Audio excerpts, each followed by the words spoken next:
ኤፍኤም አፍደገ ዘመናዊ ትግራይ መምህር ንግስቲ ጋርድ ምክትል ፕሬዝዳንት ማህበር መምህራን ክልል ትግራይ ያው ትና 17 ወርሒ ማሃያ ብዘይ መኽፋሉ አፍት መምህር ይሁን መንግስት ሰራሕተኛ ዓብይ ጽልዋ ከም ዘሕደረ ያው ሁሉ ዝፈልጦ ሐቅ እዩ እዚ ግልጽ እውን ለራስ ስለዝኾነ በፍላይ መምህርና ዓብይ ኢኮኖሚያዊ ቅልውላው ኣብ ጸገም ኮይኑ ያው ሙያው ሓላፍነቱ ይዋጻሎ ይኹን እምበር ናብራ ክመርሕ ይኽኣለ ደቁ በአግባቡ ዝደልይዎ ነገር ማሊኡ ላብል ዘደለለ ወብርክ ንምሽጋር ዓብይ ጸገም እዩ ዘሎ በፍላይ 17 ወርሒ ውዝፍ ማሃያ ዘይወሰደ ውዝፍ ዕዳታት ይኸፍል ስለዘሎ ዳርጋ ጥርሑ ላብ ገዛ ምእታውዩ ኸዚ ሒዝዎ ዘሎ ቤተሰብ ከም ሓደረ ይኽኣለ ነባዕሉውን ዓብይ ጸገም እዩ ኒሆ ስሩሑውን ረዚን ስራሕ እዩ ዓብይ ሓላፍነት እዩ ወለዶ ምህናጽ እዩ ወለዶ ካንጽ ተኾይኑ ሁሉ ጥማጥም ክማለአሉ ኣለዎ ክላስ ኣትዩ ብዛዕባ ዝወልዖ ክሓስብ ኣይምተገበኦ ነይሩ መምህር هذا ناي منبار حتى أيو زحت زلوا ممهر كبلع أيو علي أكحدر يزول خالي منم بوليتيكا وحتى يولو خالي منم نجار يولي كنبر مسلي يتحلوا اللي يزول زلوا أزيد ما زي مسارات غير أيوت محور لابز قدايات يزلوا مالتي خايدي صار هذا زلوا خايدي بتعمل صبوا أيو يا حق أيو كل زفلت أيو من علوات تولك ودا ما نمتسبيت يقبريو وانا نقرت جمرت لها توصيتو تولو كتري تهنق اويها ግን ኮይኑ ግናት خيدينا حقي እንኳዕዚ ዓብይ ክሲ ውስብስብ ከቢድ قليل لي الخطأاتيو كسون ናይ ባዕሉ ውጣውረድ ንሄው እዩ ስለዚህ ንሕና ከም ላዕለዋይ ቤት ፍርዲ ኣብ መምህራን ንኸዶ ኽያዶ ብጣዕሚ ጽቡቕን ዝናኣድን لعلنا تحقون زرقاقص أيو إنا نبل عاوز حالفة وساني توسينو انتم تخصصت أكالات بيرو 4 أيام نيرم بيرو تمرت كلل ترقارين عاوز كسزي ياو نصا مس دموز مخفال استدحى حزمان ديت سلازي ولو عاوز حالفة وصارو بيرو تمرتيك نصا كوص خيلو ايو توم سلست أكالات يوم خزي بقطታ ይሁን ተዘዋዋሪ ናይት መምህር ገንዘብ ሒዞም ወለለው ማለት እዩ ስለዚህ ናዚኦም ተወሲኑ አፈጻጽሟሙን በጽሕዎም ለዛለም አንቲ ቆጸሮ ተቆጺሮም ያው ናይ ፌደራል ገንዘብ ሚኒስተር ከርከበ ይኻአለን ፋይናንስን ግዚያው ምሕዳር ግን በወኪሎም አቢሎም ተረኺቦም አለው ተዛሃዎ መልሲ አዕጋቤ ኾነ አፍት መጀመሪያ አፍት ክሲ ዘሃዎ መልሲ ህዝቡ ነፍተ ፈጻጽማ እሱ يوم حزم قريبهم ያው ቤት ፍርድ ዝርዩ ለቀጻሊ ለዕለት ተሻንተ ወጽርና ነው ማለት እዩ ውሳኔ ተወሰንተሎ አፈጻጽማ ክስክን መስረትና ግድን እዩ ሕግ እዩ ስኢሉ ውሳኔ ወዲያው ተግባራው ኾነ ይኽእሊ ተውሳኔ ከመይ ይፈጸም ልብል ና አፈጻጽማ ክስ መስሪትና ያው በጠባቃታትና በይና ቶም ጠባቃቱን ተፈጻጽማ በዚ መልኩ ይፈጸመልና ምክንያቱ ቶም ሰለስተ አካላት አፈጻጸም ተወሲንዎም ለሎ አፈጻጸም ከኸፍሉ hamለለዎም በህመይ hamልኸፍሉ ሒዙ ይቀሪቡ ማለት እዩ ተኸሳሰ አካል ማህበር መምህራን ኮይኑ ግናት ከይዲ ተመልሲ ካፍትን እحنا ተጸበናዮ ውጽእ ለበለ በዚኣ መዓልት ንኸፍሊና ልብል ተጽቢቲን ነይርና ንሕና ወይ ድማ አከፋፈል ይገበረልና ልብል ተጽቢቲና ተጸቢና ነይርና ኮይኑ ግና أمتقلاشنا لنا لبل ملسئي تواهيونا ندحر متقلاش اليوم أب لحلفون زملس زي حزم أريوم ويوم حزون حزم زي يوم حزم أريوم نيهو بتأوقاتنا بيلنا خصاص محور ممهران بمن تاي من قدي خفلو حمل اللوم لعلات تشعنته حزنا خن قربينا مالتيو كابزي أكاونت يكفلنا لنا حزنا خن قربينا سلازي تكايدا سويو منقسي تخصيص النهو لعلنة حقي منقست لي الرقاقص مانم كرقاقص اي خالي يخون مبار تلعلنة حقي كرقاقص اي خالي አልሸብ ናሰነ ወርሒ ማሃያ መምህራን ይቅርታ ለማሃያ መንግስት ሰራተኛን ንስራሕ መካየድ እንበር ካሊ በጀት ስለለይብለይ የተአላልሽ ለኹ ልብል መልስ ይመልሱ እዚ እውን ከማሕበር ይኹን ከምቶም ጠበቃታት ቅቡል ይገበርናዮ ግን ድማ ኣብ ዝተፈላለየ ለሎ በጀት አተአላልሽና ንብረት እውን ይሄዎም ካሊ እንየዎም እዚ መሰረት ገይርና በዚ መልኩ ይከፈለና ኢልና አይና ከዚ ክንቀርብ ማለት እዩ ልዕለት ሻንተ ስመይ መምህር ጎይቶም አድህና ይባል ተጸገም መብዛሕትና ግልጽ እዩ ከምቲ ካፍቲ አውዳሚ ጦርነት መልሲ ምምጻና ካው ድማ ብናህር ዋጋ ብልተፈላለዩ ኢኮኖሚያዊ ምምሕያሻት ምክንያት ናይ 2011 12 ኢልነበረ ደሞዝ ሒዝና ኢና ንቕጽለና ካውቲ ኢኮኖሚያዊ ሳዕቤኑ ማሕበራዊ ሳዕቤኑ ካብ ዝምርዳእ ይከኣል እዩ ማለት እዩ ካው ሓሊፉ ድማ ኣብቲ ልነበረ ናይ ዕጽዋይ ክባይ ግዜ መምህር ደሞዝ ጠጠው ኢሉ ስለልነበረ ብዙሓት ወጻእታቱ ብልቃሕ ከቤት ብልተፈላለየ መንገዲ ልሽፍን ነይሩና እዚ ትልቃሕ እሱ እውን ኣይተኸፈለይ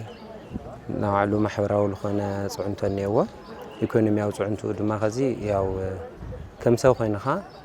እንዳውም ከም መንግስት ሰራሕተኛ ኾንካ ምንባር ለይካኣለሉ ግዜ ኢና በፂሕና ነና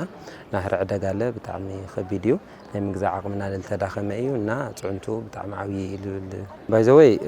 ከም መምህር ኮይነ ክሪኦ ከለኹ መሰረታዊ ማሕበር መምህራን ክልል ትግራይ ለካይዶ ዘሎ ምንቅስቓስ ብጣዕሚ ይበለብል እዩ ክናኣድ ልግብኦ ነገር እዩ ምክንያቱ እዚ ከይዲ ክስ ቅድሚ ምጅማሩ ብዙሓት ፈተናታት ሓሊፉ እዩ ናብ ክስ ኣትዩ ማለት እዩ ትኸይድለ ብልተወሰነ መልክዑ ስለንፈልጦ ማለት እዩ እዚ ክስ ከይምስርቱ ልግበሮም ነበረ ጽዕንቶ እና ብዙሕ ውፃ ውረድ ሓሊፎም እዮም ንመንግስቲ ለኣክል ሰማይ ይሕረስ ምድሪ መንግስቲ ይኽሰስ ልበሃል ኣካይዳ ንጉሰ ይኽሰስ ልበሃል ኣካይዳ ኣብ ለለሉ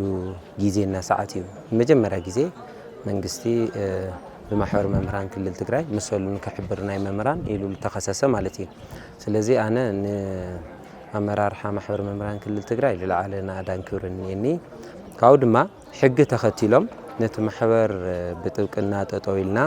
ምስ መንግስቲ ክንሟገት ኢና ልበሉ ጠበቃታት ከመስገኖም እየ ልደሊ ካብኡ ብተወሳኺ ልዕልነት ሕጊ መሰረት ገይርና ኢና ክንሰርሕ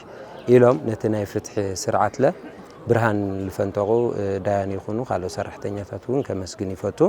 ንመንግስቲ እውን እዚ ዓብዪ ዕድል እዩ ባይዘወይ ንህዝብና ዓብዪ ዕድል እዩ ምክንያቱ መንግስቲ ለኣክል ተኸሲሱ እንድሕር ተፈሪዱሉ አንጻሩ ለተግብር ተኮይኑስ ሕብረተሰብ ኣብ ሕግና ልዕልነት ሕጊ ለለዎ መለኻኽታ ብጣዕሚ ዝለዓለ ክኸውን ዝኽእል ልብል ግምት ይኔኒ እና እቲ ከይዲ ፍትሒ ብጣዕሚ መዕገቢ እዩ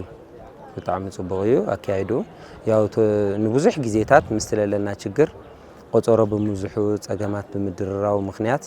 እቲ መምህር ብትዕግስቲ ይሰግረሎ እምበይ ንርኢ ኣለና እኮ ኣብ ዝተፈላለየ ከባብታት ናይ ዝዓዲ ክሳብ ስራሕ ጠጠው ዘብሉ እኒአው ለይሕጋዊ ዝኾነ ካልኦት ነገራት እውን ትግብሩ እኒአው በቃ መምህር ግን በቲ ማሕበር ዝኸደለሉ ሕጋዊ ኣካያይዳ እምነት ሕዲሩ ብትዕግስቲ ይልጽበየሎ ማለት እዩ እና መንግስቲ ሎማዓንቲ ከዛ ኣብቲ ዝተዋሃበ ምላሽ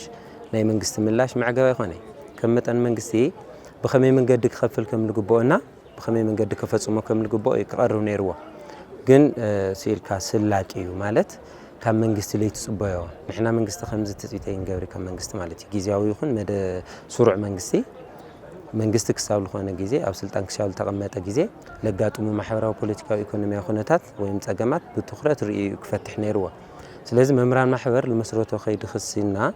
ተዓዊቱ ናይ ኣፈጻጸም ውሳነ ተዋሂብዎ ናብ ተግባር ይተኣቶ ክበሃል ከሎ ግን ካብ መንግስቲ የብልናይ ልብል ምላሽ እዩ ብሓፂሩ ተመሊሱ ማለት እዩ ንምትእኽኻብ ንምክር ኢና በዚ ዕለት እዚ በዚ ሰዓት እዚ ክንኸፍል ኢና ንብሎ ነገር ግን የብልናይ ስለዚ ኣነ መንግስቲ ልቢ ክገብር ኢሉ ኣለዎ ምክንያቱ መንግስቲ ካብ ካሊእ ልመፀ ይኾነ ካብቲ ማሕበረሰብ ዝወፀ እዩ ጸገምቲ ማሕበረሰብ ይርድኦ እዩ ብዋናነት ድማ ጸገም መምህር ማለት እዩ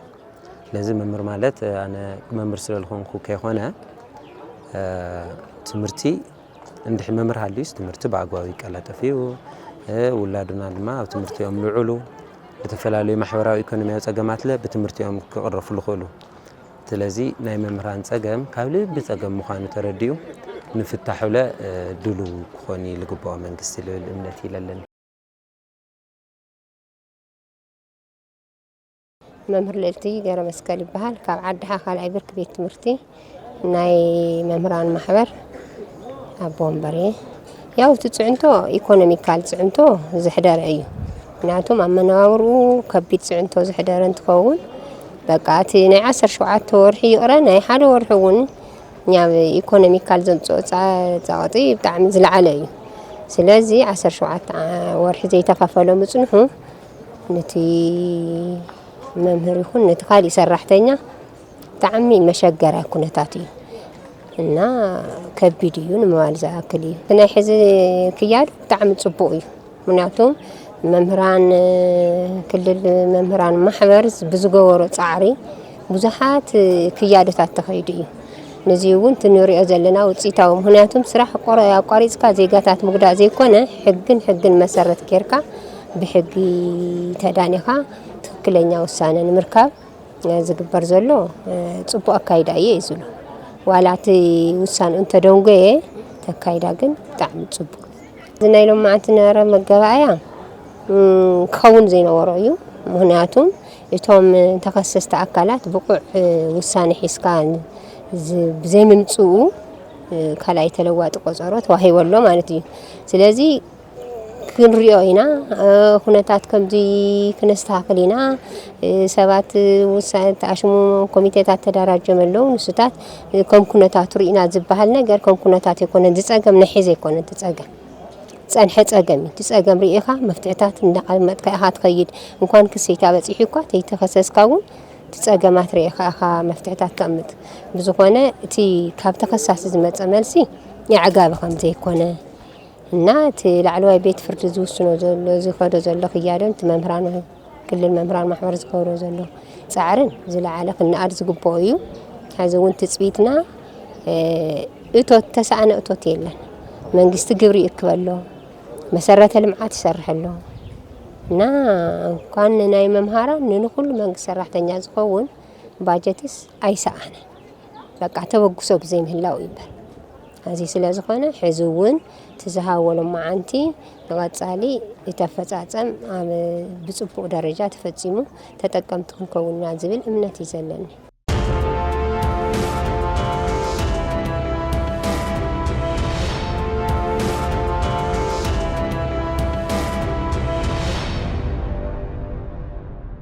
TPM